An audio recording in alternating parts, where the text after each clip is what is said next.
wallisaa Oromoo hangafticha Ali Shabboo Waddoo. Barreessaa fi seenessaan An Nuuraan Misbah.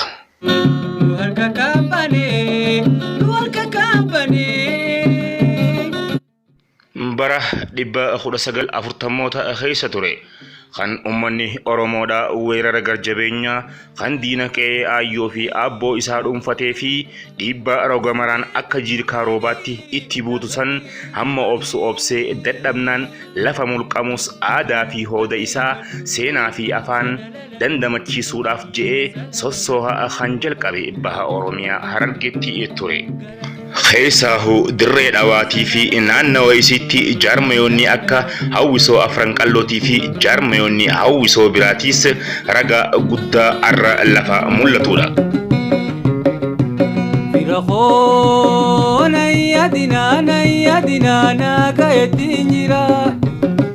Lafa ilmaan qalloo bareentoo tan ganama duraa rabbiin isaaniif kanneerratti Oromoonni walqixxummaadhaan saboota biraa wajjin laalamuun haftee akka galtee biyya biraatii dhufteetti tuffatamuu fi afaan aadaa fi hoodni isaaniitis moggatti hidhiibamuun dhufnaan xiqqaa guddaan hundi ilmaan Oromoodha guddina afaanii fi aadaa isaaniitiif mudhii hidhatanii gamtaadhaan lafa ka'an.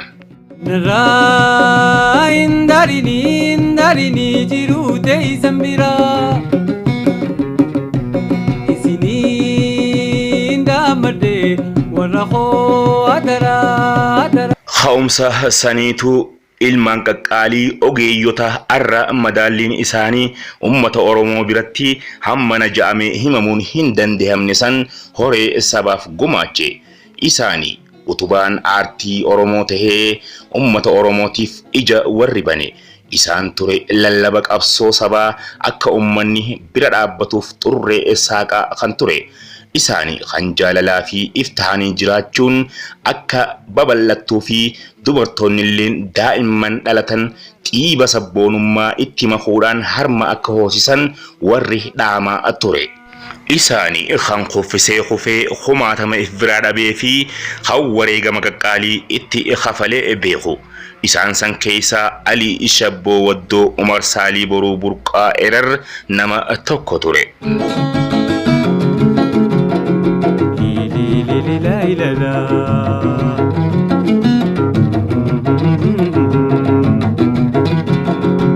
Khaliana ture arrataranteti Khaliana ture arrataranteti Jabadu egi tarika kankoti Jabadu egi tarika kankoti Wanjate hadate Nafe abbasati Wanjate hadate Nafe abbasati